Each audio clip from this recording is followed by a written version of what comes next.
가짜 인생을 통해서 일종의 망상적인 삶을 하는 부분도 병적인 부분도 있는데 그게 가능하게 되는 상황은 좀 다른 것 같습니다.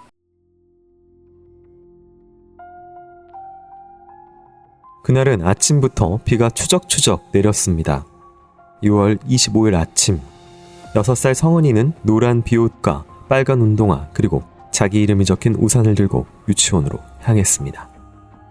아파트 단지 내에 있는 유치원이라 가깝고 안전했기 때문에 그날도 성은이를 혼자 유치원에 보냈던 성은이 엄마. 이후 낮 12시 유치원이 끝나는 시간에 맞추기 위해 엄마는 10분 전 집을 나섰습니다. 매일 똑같은 일상이지만 성은이 엄마에게 이 시간은 너무나 소중했습니다. 그만큼 부모에게 행복을 주는 유일한 존재이자 희망이었던 성은이. 드디어 왁작지껄한 소리와 함께 아이들이 유치원에서 쏟아져 나오기 시작했습니다. 엄마는 행여 성은이를 놓칠까 아이들 얼굴을 하나하나 살펴봤습니다. 하지만 아무리 살펴도 성은이는 도무지 보이지 않았습니다. 아이가 1명, 2명 줄어들수록 엄마의 불안감은 늘어났습니다. 끝내 성은이가 보이질 않자 엄마는 불안한 마음으로 유치원에 들어갔습니다. 그리고 유치원 교사에게 성은이의 행방을 물었습니다. 하지만 오히려 교사가 놀라며 이렇게 답했습니다. 어머니가 30분 전에 보내달라고 전화하셨잖아요. 데리러 오는 길에 만나면 되니까 그냥 보내달라고 하셔서 일찍 집에 보냈는데. 이미 30분 전 엄마라는 사람의 전화를 받고 성은이를 먼저 보냈다는 교사. 대체 누가 왜 성은이를 보내달라고 전화를 한 것일까? 가까운 지인이 아니라면 성은이의 이른바 다니는 유치원 등을 정확하게 알 수 있었을까? 모든 것이 의문투성이었지만 그런 걸 따지기 전 성은이가 어디 있는지 찾는 것이 먼저였습니다. 혹시나 하는 마음에 여기저기 전화를 돌려 성은이의 행방을 물었던 엄마. 하지만 돌아오는 대답은 모른다는 것뿐. 그렇게 아이를 찾기 시작한 지 5시간이 흐른 뒤 성은이의 부모는 지푸라기라도 잡는 심정으로 경찰에 유괴 신고를 했습니다. 신고를 받은 경찰은 유괴 사건의 가능성을 감안해 성은이의 집 전화에 도청장치를 설치하고 대기했습니다. 성은이가 실종된 지 29시간이 지난 6월 26일 오후 5시 고요했던 거실에 전화벨이 울렸습니다. 성은이 엄마가 전화기를 들었고 통화는 매우 짧았습니다. 전화를 마치고 전화기를 내려놓은 엄마에게 경찰은 범인의 목소리로 성별과 나이 등을 추측할 수 있겠느냐고 물었습니다. 통화 시간이 짧아서 정확히 알 수는 없는데 변성기 막 지난 남학생 목소리 같았어요.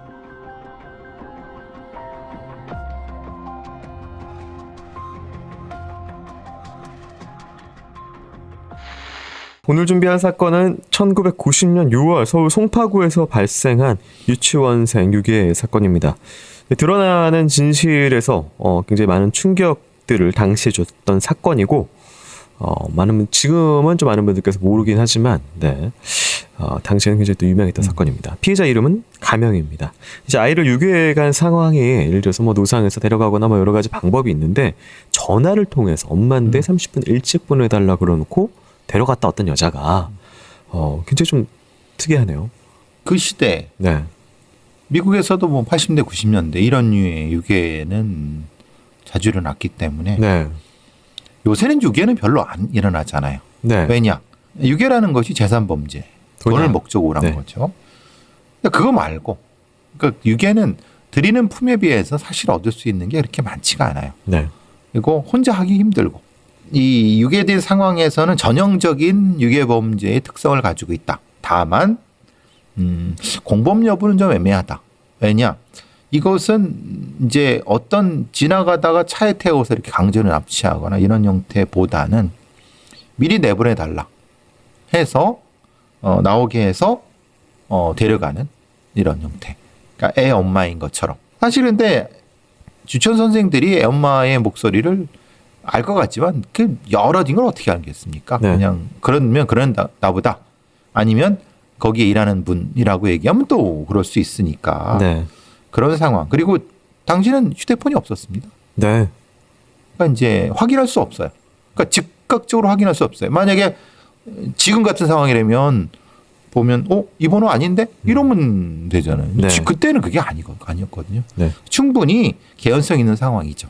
이제 그러니까 반대 입장에서는 그 유괴범 입장에서는 보통 이제 뭐 노상에서 아이를 뭐 유인해서 데려가거나 이런 것들이 조금 더 빈번한데 이렇게 유치원 안에 있는 아이를 불러내서 이렇게 가는 수법 같은 경우를 썼단 말이에요. 어떤 특이성이나 범인에 대한 프로필이나 뭐 이런 걸 알 수 있는 게 있을까요? 지나가는 아이를 납치하려고 하면 아마도 차량이라든가 네. 그러면 혼자는 불가능할 거예요.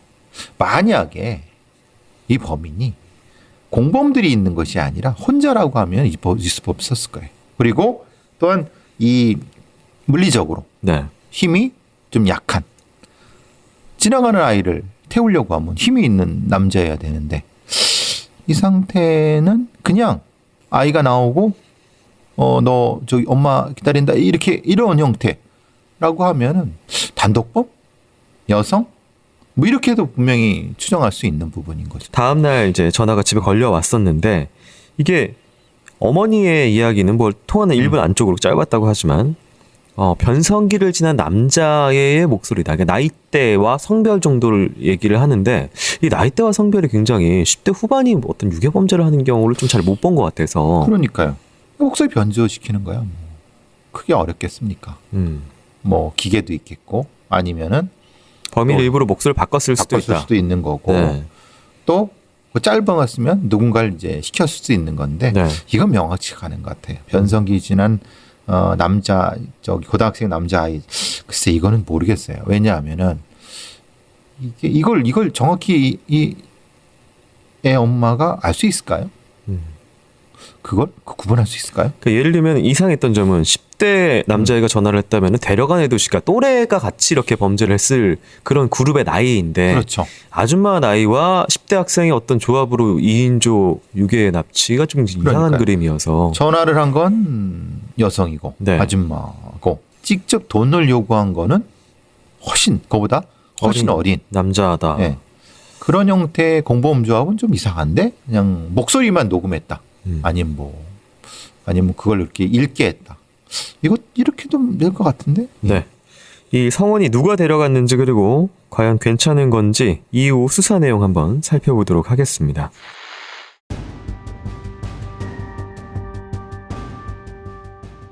거실에 전화벨이 울린 건 성원이가 실종된 지 29시간이 지난 6월 26일 오후 5시. 불안한 표정으로 수화기를 집어든 성원이 엄마.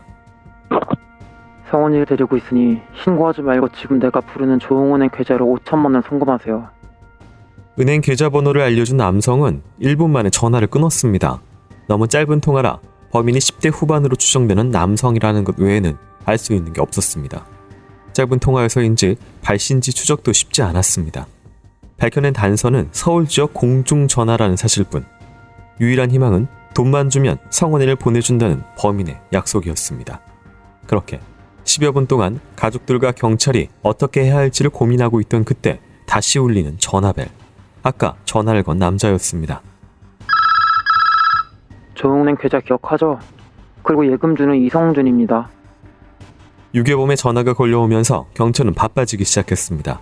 경찰은 해당 계좌에서 돈을 인출하려는 시도가 있을 때 신고가 이뤄질 수 있도록 은행에 협조 요청을 했고 서울 시내 조흥은행 전 지점에 형사들을 배치해 잠복 근무를 지시했습니다. 그리고 일단 성원이 엄마는 유괴범의 제안에 따라 돈을 마련했습니다. 당시는 인터넷 뱅킹이 도입되지 않은 시기라 송금을 하려면 직접 은행에 찾아가야 했습니다.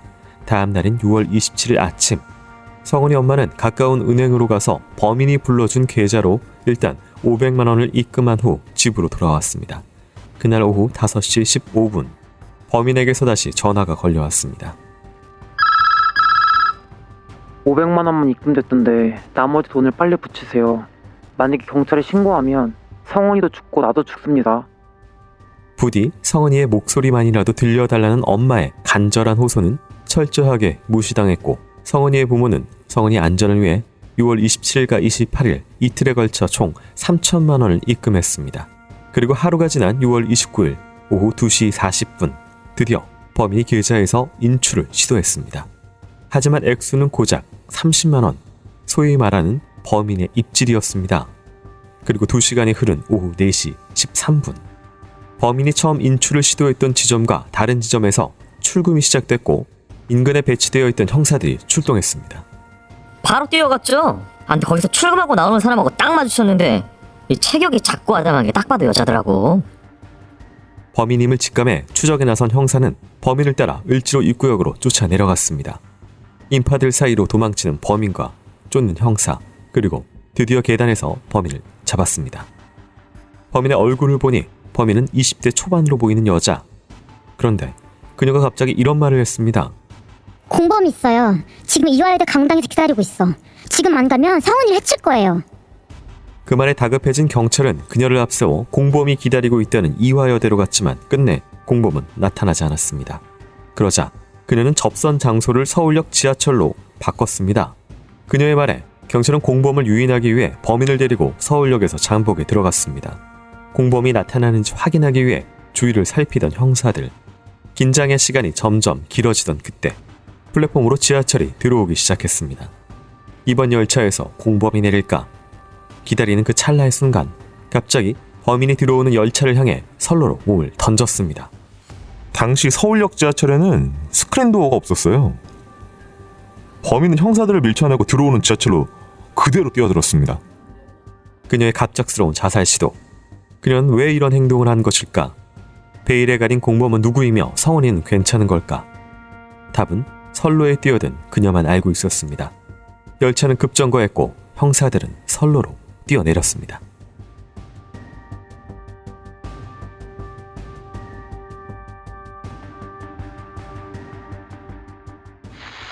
네, 당시에 이제 돈 인출하는 곳을 바로 가서 현장에서 인출해야 되니까 잡을 수 있도록 형사들을 배치했고 잡았는데 당시에 인출했던 사람은 젊은 여성이었습니다. 이 계좌를 보면 이제 남성의 이름으로 되어 있고 앞에서 20대 후반의 남자의 목소리도 있었다라는 얘기가 있었기 때문에 이거 어떻게 봐야 될까요? 1990년이니까 네, 아시다시피 금융실명제가 대략 이후 그죠? 네. 대충 그렇죠. 그러니까 천명 계좌도 있었고, 네, 그러니까 계좌는 사실 의미가 없을 겁니다. 네, 문제는 이제 처음에 아이를 데려간 거는 젊은 여성이죠. 그 다음에 목소리만 지금 우리가 들어서 이게 일단은 공범의 존재. 공범이라고 추정한 거죠. 네, 확실한 건 지금 잡혀 있는 젊은 여성인 거고, 네. 목소리만 있는 공범은 아직은 명확지 않은 거죠. 지금 이제 이 여성이나 뭐 어떤 그룹이 있을지 모르지만 범인의 프로필을 좀 보자면은 앞서서의 그 전화를 해서 이렇게 데려가는 수법이나 이후에 전화를 하는 것도 그렇고 전화를 또 나눠서 조금씩 정보를 주고 입금을 여기서 말 그대로 입질이라고 그런 경찰이 조금 살짝 뽑아보고, 빼보고 또 이동하고 뭐 이런 행동들을 한단 말이에요. 당신은 ATM기가 90년도니까 그냥 아주 제한적으로 있었겠죠. 네, 그러니까 ATM 정도로 뽑고, 네, 그러니까 많이 뽑을 수가 없었어요. 그걸 뽑으려면 당연히 창고로 가야 되거든요. 그럼 창고는 당연히 차단돼 있기 때문에 아마도 조금 뽑아보고 확인을 하고 그랬을 가능성이 높죠. 네, 근데 그거보다 사실 경찰들이 더 영리하죠. 왜냐하면 다 이미 연락이 돼 있었으니까. 네, 계획성은 있었지만 너무 계획성이 이렇게 치밀하지는 않은 것 같다. 네. 이런 것. 나름대로 꼼꼼한 부분이 있긴 예. 하지만, 네. 이 공범이 있다면서 경찰들을 데리고 장소를 이동합니다. 뭐 이화여대 어디에 있었다. 서울역에 처음에는 있다. 여대. 예. 뭐 이런 식으로 얘기를 하는데 이런 거 같은 경우에는 어떤 의도와 상황으로 보일까요? 처음에 공범이 있다. 그 공범은 어느 여대로 가서 거기에 네. 올 거다. 네. 라고 했지만 사실은 안 나타났고 다시 서울역으로 갔어요. 도망치던 어쨌든 뭘 하던 여기는 자살 시도라고 했는데 네. 이 자살 시도가 맞는지 모르겠어요. 왜냐하면 자살을 하면 지하철이 바로 올 때 뛰어들겠죠. 바로 앞에서. 네. 네. 근데 지하철이 멈췄잖아요. 네. 그걸 한참 뒤에 앞에 뛰어내렸다는 거잖아요. 거리감이 좀 있는 상황에서 그럼요. 뛰어내렸다. 이거 도망가려고 했겠죠. 거기 뛰어내려서 달려서. 그렇죠. 그렇지 않겠어요? 진짜 죽으려고 했으면은 바로 앞에 들어올 때 했겠죠. 근데 뛰어내린 후에 한 20-30분 하여튼 그 정도면 훨씬 전이었을 거예요. 네. 뛰어내리고 하니까 멈췄어. 그러니까 아무런 다치지도 않았어.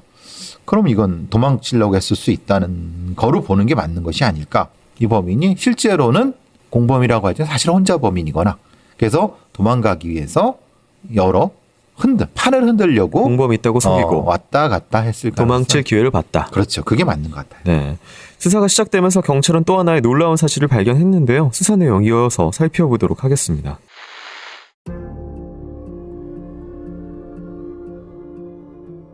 경찰은 범인의 신원 등에 대해서 수사를 했습니다. 범인은 23살의 홍씨.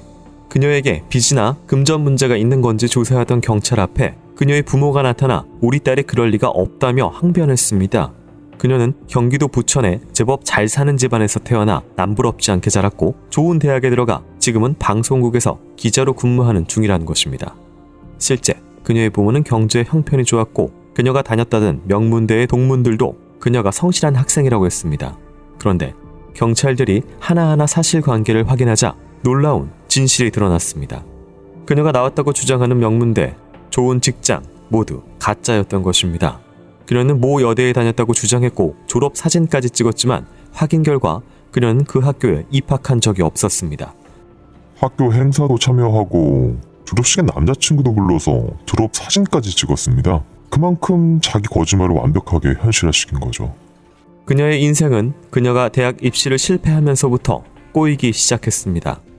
다른 친구들에게 지기 싫다는 이유로 모 여대에 합격했다며 거짓말을 시작한 홍씨.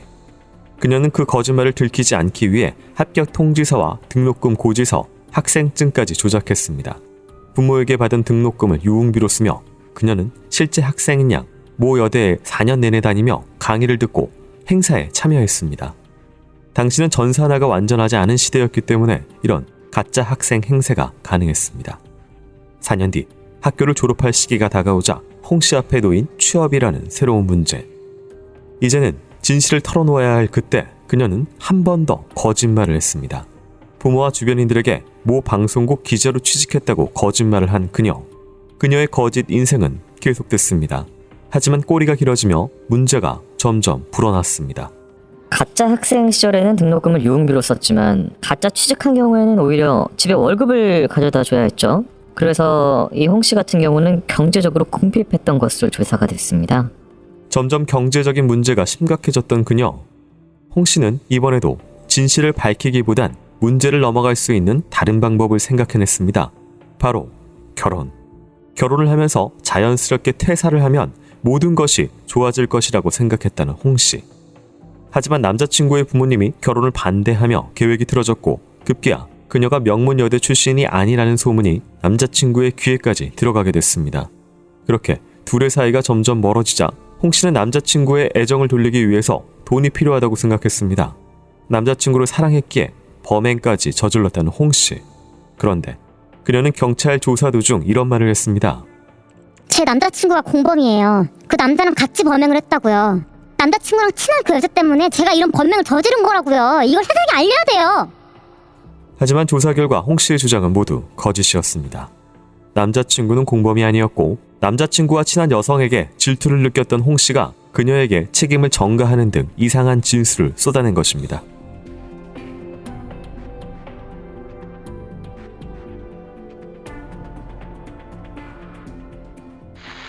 네, 저희가 어디선가 좀 기시감이 드는 그런 가짜 인생을 살아온 부분이 드러났습니다. 리플리라고 흔히 좀 얘기하는 부분인데 이 홍씨 같은 경우는 어떤 상황인가요? 우리가 이제 예전에도 한 번 했었죠.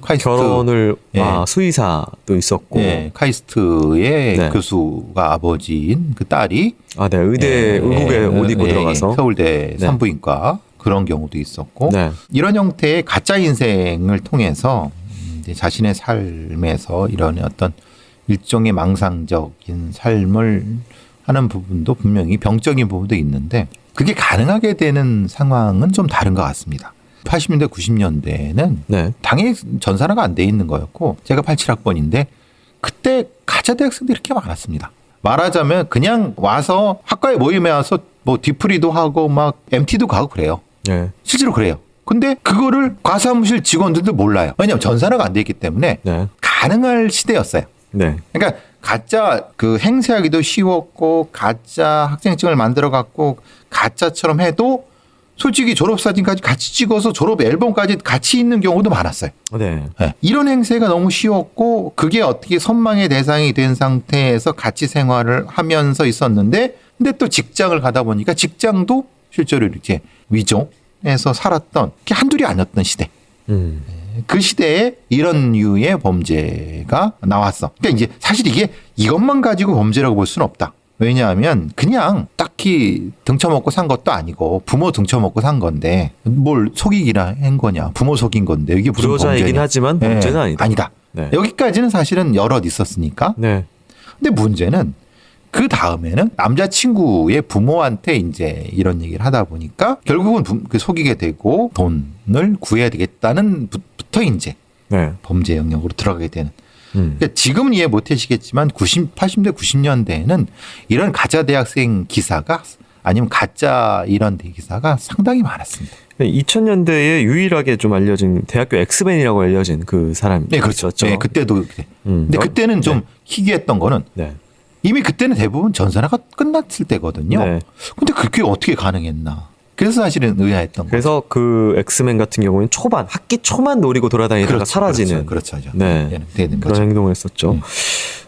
지금 이제 이 홍 씨 같은 경우에는 뭐 좀 그러니까 특이한 부분은 뭐 남자친구라고 하는 친한 여자가 있으면 의심해서 그 여자를 약간 좀 모함한다든지 자기가 남자친구 사랑해서 한다고 얘기해놓고 남자친구가 갑자기 공범이라고 얘기한다든지 이렇게 뭐 좀 앞뒤와 맥락이 안 맞는 그런 행동들도 그러니까 이제 하고요. 아마도 거짓말을 네. 범죄로 이제 갖다 붙이다 보니까 이게 습관적인 거짓말인 것 같아요. 당연히 이건 자기가 가짜 대학생 역할, 가짜 직장인 역할을 하다 보니까 병적인 거짓말이 나타난 것 같아요. 네.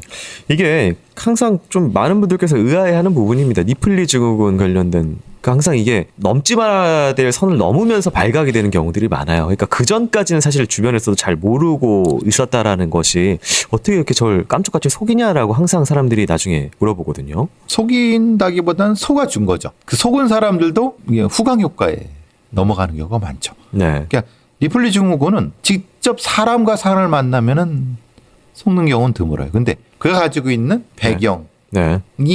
접목돼야지 리플리가 나타날 수 있거든요. 네. 왜냐하면 이게 경우도 아마 유명여대인데 혼자 있겠습니까? 친구들이랑 같이 있고. 네. 그리고 또 그 어느 직장에 가서 그 직장을 배경으로 사진을 찍거나 거기서 사원 좀 비슷한 거 다니고 그렇게 하다 보니까 기자인 줄 알고 이렇게 됐겠죠. 네. 이것도 많은 분들께서 궁금해하세요. 부유한 집안에서 화목하다고 알려진 집안, 말 그대로 이렇게 좀 사는 사업가 집안의 딸이었는데 왜 뭐가 어떤 정신적인 문제가 도대체 왜 생기는 거야? 뭐가 부족하다고 이렇게 생각하시는 분들이 많으세요. 아니 근데 이거는 네. 집이 부유하거나 이거하고 상관이 없는 부분인 거죠. 그거는 자신의 욕망을 채우기 위해서 네. 수단으로 이용할 뿐이니까 오히려 더 도움이 되죠. 홍 씨의 가면은 벗겨졌으나 유괴된 성은이는 아직 가족의 폼으로 돌아오지 못했습니다. 이후 경찰 수사 살펴보도록 하겠습니다.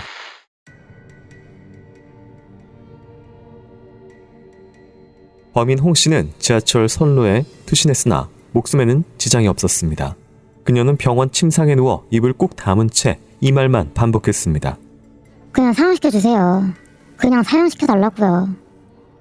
돈이 필요했다는 동기 외에 성은이를 왜 유괴했는지 이유를 알 수 없던 경찰. 그러던 중 뜻밖의 증언을 홍 씨의 오빠에게서 듣게 됐습니다. 동생이 예전에도 아이를 유기해서 집에 데려온 적이 있었어요. 성은이 유괴 사건이 벌어지기 한 달 전, 홍 씨는 당시 국민학교 1학년 여학생을 자신의 집으로 유괴했습니다. 홍 씨는 집안의 어른이 아파 아이를 집으로 보내달라며 학교에 전화를 걸었습니다. 오후 2시, 교문으로 나오는 아이를 본 홍 씨는 아이를 데리고 자신의 집으로 돌아왔습니다. 이후 아이를 결박하고 입에 테이프를 붙인 뒤 빈 박스에 넣고 옥상문을 잠근 홍 씨.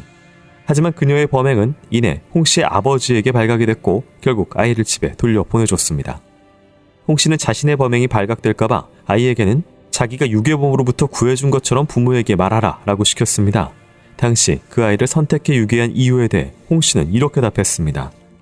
남자친구랑 친한 여자가 있어요. 걔가 저랑 남자친구 사이를 이간질하고 있어요. 근데 그 아이가 그 여자를 닮았거든요. 그렇다면 성은이는 무사한 것일까?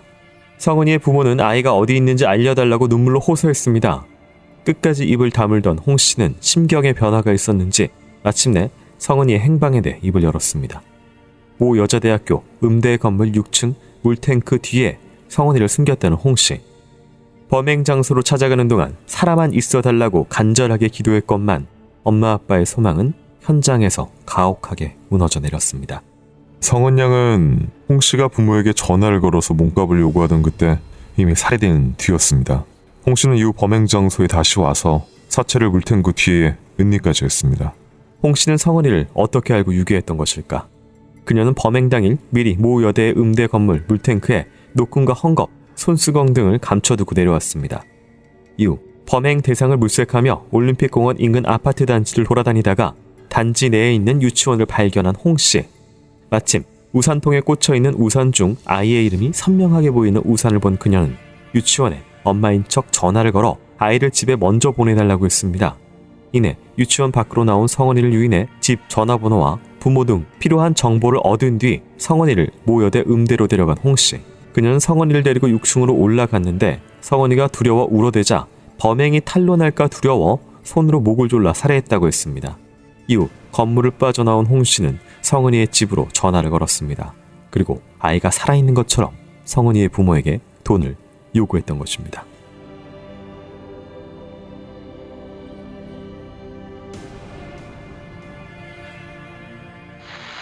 네, 당시에 기사를 통해서 범인의 이름이 밝혀졌습니다. 이 홍선영이 주장하는 당일의 범행 상황, 울어서 당황해서 죽였다.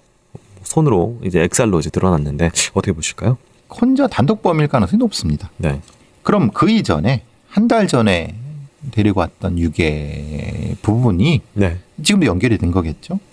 그럼 그 전에 한 달 전에 데리고 왔던 유괴라고 하는 것은 자기 생각이 자기가 굉장히 싫은 얼굴과 비슷해 갖고 네, 걔를 어떻게 했다라는 거잖아요. 네. 근데 이게 연결이 되느냐? 그러면 차라리 거기서 애를 때리거나 네, 뭐 폭력을 행사하거나 그래야 되는 게 그냥 데리고 와서 박스에 놓고 옥상문에 잠궜다.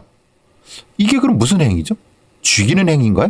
죽이진 않았어요. 네. 돌려보냈어요. 사실 유괴범 그 금전 요구의 행동하고 똑같은 네. 것으로 보이거든요. 보이기는. 돈의 요구는 안 했어요. 네. 당시에는. 못한 것일 수도 있어요. 그냥 시간 너무 빨리. 아버지가 너무 빨리 발견해서. 그렇죠. 그러니까 그러면은 이 갑자기 아이를 유괴할 생각을 했다는 게 좀 이상한데? 그게 유괴가 맞아? 돈이 필요한 건 맞는 것 같다. 왜냐하면 직업적인 네, 가짜 월급도, 직업을. 네, 충당해야 되고요. 사실 유괴라는 게 이렇게 쉬운 게 아닙니다. 네, 머리도 써야 되고 대단히 계획도 짜야 돼요. 거기까지 갑자기 변했다? 아니 이거는 저는 이해가 안 돼요. 좀 설명이 필요한 부분인 거예요. 다른 범죄를 해다가 여기까지 왔을 수 있다. 그러니까 지금 말하자면 실제로 이 홍선영이는 가짜 대학생도 하고 또 가짜 직장인 생활도 하면서 쓰기만 하다 보니까 그때 뭔가 다른 어떤 사기도 치고 그러다가 그걸로는 좀 부족하니까 이랬다고 보면 맞는 것 같은데 갑자기 유괴로 변한 거는 이거는 사실 어떤 계기가 필요할 것 같아요. 첫 범죄로 하기에는 좀 어려운 범죄. 많이 어렵죠. 네, 많이 어렵고 때문에. 이거는 진짜 머리가 필요한 부분이고 네, 당황해서 엑사를 이렇게 죽였다. 한 달 전에는 그냥 묶었어요. 이렇게 빠르게 진화한 부분에 대해서는 조금 의문을 가지만 본인이 얘기했듯이 당황해서 죽였다. 그거는 홍선영의 말이 맞을 수도 있죠. 너무 묘했던 것은 저는 이 성은이 같은 경우는 안타깝지만 여대 옥상 물탱크 뒤에 발견됐다는 게 사실 장소, 유기를 숨겨놓은 장소가 굉장히 너무 공공장소의 일부분의 뒷부분이었기 때문에 첫 번째 범죄가 사실 계속 밟히거든요. 첫 번째 범죄가 사실 실패한 범죄인데 그때는 아이를 첫 번째는 살려두었고 두 번째는 자기 집에다가 놔뒀습니다. 그래서 두 번째 범죄는 처음으로 아이를 살려두지 않았고 두 번째는 자기 집 아닌 곳에 둔 게 아닌가. 혹시 뭐 이런 생각이 그렇죠. 들거든요. 그런 부분도 분명히 존재하죠. 네, 그러니까 첫 번째 한 달 전에 있었던 거는 옥상문에 놓은 거잖아요. 네, 그럼 이것도 비슷하잖아요. 6층 물탱크 옥상이잖아요. 네, 여기도 자기가 자주 갔던 데일 거예요. 아마 그 여대니까. 네. 그러니까 그 자기 익숙한데 그렇게 했던 부분. 그리고 아마 이거는 그 비슷한 시기에 네. 그 유사한 형태의 유괴 그에 대한 아이디어가 있지 않고는 이건 사실은 불가능할 거라는 생각을 해요. 몇몇 그 방송들에서 이 사건을 다룬 적이 있었는데요. 그녀가 이제 자신의 잘못을 뉘우치고 일관되게 사형을 주장했다, 사형시켜 달라라는 이야기를 했다라는 말이 나옵니다만 또 판결문을 보면은 내가 정신질환을 알고 있다라는 증거 자료를 이거 말 심신미약 미약이죠. 판단해달라. 예. 그러니까 사형 주장해달라는 것하고 다 반대 주장이잖아요. 그렇죠. 그러니까 사용시켜 달라는 거는 네. 그냥 표면적인 거고 실제는 정신질환을 통해서 빠져나가려고 계속 노력을 했던 거죠. 네, 그러니까 사형과 정신질환은 상반되는 것이 아니라 사형시켜 달라고 얘기를 하지만은 실제로는 네, 정신질환을 통해서 빠져나가려고 했던 부분이었던 것 같아요. 그 부분은. 네. 이 사건이 일어난 다음 해 91년 12월 18일 오후 3시 35분에 이 홍선영은 사형장으로 들어섰습니다. 그녀는 인정신문에 대답을 못하고 눈물을 쏟으면서 계속 소리내서 울기만 했다고 전해집니다. 신부가 카톨릭 의식을 진행하는 동안에도 계속 크늦게 울던 그녀는 고해 성사 때에야 피해자 가족에게 용서를 빕니다. 부모님께 너무 큰 죄를 지었습니다. 라는 말을 남기고 오후 4시 정각에 사형 집행이 되어 집행이 숨을 되겠죠. 거뒀습니다. 당시에는 한 명만 이렇게 잔혹하게 죽여도 사형에서 네, 시행을 했는데 지금 완전히 바뀌었죠. 좀 2명 이상이어야 얘도 네. 사실 사형 선고되는. 네. 저는 사실은 이 사형제를 반대하지만 사형이 선고되는 거 맞다고 봐요. 그러니까 네. 집행을 하지 않더라도 그 죄의 엄중함은 네. 분명히 보여줘야 된다라고 보는 거고 이 사건에서도 실제로 이 범인이 정신질환 이런 건 전혀 아니라고 보고 범죄적 성향 자체가 청소년기부터 나타나는 부분에 대해서 그것이 강화되고 네, 짧은 기간에는 이렇게 진화가 팍팍 이루어졌기 때문에 자신의 어떤 범죄적 성향 때문에 아이를 이렇게 잔혹하게 죽이는 부분에 대해서는 본인이 분명히 책임져야 되는 부분이라고 보는 건데 네. 근데 너무 빨리 이렇게 그래서 아마도 이것은 당시의 시스템이 쉽게 가짜 행세를 하면서 그런 어떤 범죄적 상황을 이제 누릴 수 있는 그것이 이 홍선영을 여기까지 이끈 것이 아닐까라는 생각을 해봅니다. 말 그대로 유치원에 다니고 있던 아이였습니다. 성원이는. 성원이가 살아있다면은 지금은 이제 30대 후반 정도의 나이고요. 직장인이 됐을 수도 있고 누군가의 아내 혹은 뭐 엄마가 됐을 수도 있고 그리고 무엇보다 딸이 살아있음으로 인해서 행복했을 가족들이 있을 수 있는 그런 기회를 한 여성의 욕망이 꺾어버렸습니다. 희생자의 명복을 빌면서 오늘 방송 마치도록 하겠습니다. 교수님 수고 많으셨습니다. 고맙습니다.